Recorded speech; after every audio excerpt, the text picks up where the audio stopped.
നെറ്റ്ഫ്ലിക്സിലൂടെ release ചെയ്ത ഒരു recent must watch ആയിട്ടുള്ള ഡോക്യുമെന്ററി ആണ് American man hunt Osama bin Laden. Osama bin ലാദന് വേണ്ടിയിട്ടുള്ള അമേരിക്കയുടെ ഒരു തിരച്ചിൽ, ഏതാണ്ട് ഒരു 15 വർഷം നീണ്ടിട്ടുള്ള ആ ഒരു തിരച്ചിലിന് പിന്നിലുള്ള ഒരുപാട് പ്രൊഫഷണൽസിന്, അല്ലെങ്കിൽ CIA പോലുള്ള ഒരു ഹൈലി ഒഫീഷ്യൽ ആയിട്ടുള്ള അത്രയും ടോപ്പ് ലെവലിലുള്ള ഒരു ഓർഗനൈസേഷൻ്റെ ഒരു എഫേർട്ടുകളും അവർക്ക് നേരിടേണ്ടി വന്ന ഇൻസൾട്ടുകൾ, ഓരോരോ ചലഞ്ചസ്, അല്ലെങ്കിൽ ഈ ഒരു മിഷൻ ക്യാരി ചെയ്യുമ്പോൾ അവർക്ക് നേരിടേണ്ടി വന്ന ടെൻഷൻസും അവരുടെ പേഴ്സണൽ ആൻഡ് ഫാമിലി ലൈഫിൽ എത്രത്തോളം എഫക്ട് ചെയ്തു എന്നുള്ള ഒരുപാട് വെൽ എക്സ്പ്ലെയിൻഡ് ആയിട്ടുള്ള രീതിയിലാണ് അവർ കൊണ്ടുവന്നിട്ടുള്ളത്.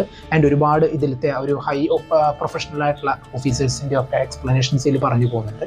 വേൾഡ് ട്രേഡ് സെൻറ്റർ അറ്റാക്ക് നമുക്കറിയാം, ആൻഡ് അത് അമേരിക്കൻ ഹിസ്റ്ററിയിൽ കോസ് ചെയ്തിട്ടുള്ള ഒരു ടെററും അറ്റ് എ ടൈം ഇവർക്ക് ആ ഒരു ചലഞ്ച് ഏറ്റെടുക്കേണ്ടി വന്നതും ഒക്കെ നല്ല രീതിയിലാണ് എക്സ്പ്ലെയിൻ ചെയ്ത് പോയിട്ടുണ്ട്. ഈ ഒരു സീരീസിൻ്റെ മൊത്തത്തിലുള്ള ടോണും ആ ഒരു എക്സ്പ്ലനേഷനും ഒക്കെ ശരിക്കും നമ്മളെ എഡ്ജ് ഓഫ് ദ സീറ്റ് ആയിട്ടുള്ള ഒരു ഫീല് കൊണ്ടുവരാൻ സാധിച്ചിട്ടുണ്ട്. ഒരു ഹിസ്റ്ററിക്കൽ ഇമ്പോർട്ടൻസ് ഉള്ള ഡോക്യുമെൻ്ററി കാണാൻ ഇൻട്രസ്റ്റ് ഉള്ള ഒരാളാണ് നിങ്ങളെങ്കിൽ തീർച്ചയായിട്ടും കണ്ടോക്കാം. സീരീസ് ഇപ്പോൾ നെറ്റ്ഫ്ലിക്സിൽ അവൈലബിൾ ആണ്. ഡോക്യുമെൻ്ററി കണ്ടവർ നിങ്ങളുടെ അഭിപ്രായങ്ങൾ കമൻറ്റ് ബോക്സിൽ നോട്ട് ചെയ്യാൻ, കാണാത്തുണ്ടെങ്കിൽ മസ്റ്റ് ആയിട്ട് കാണാം.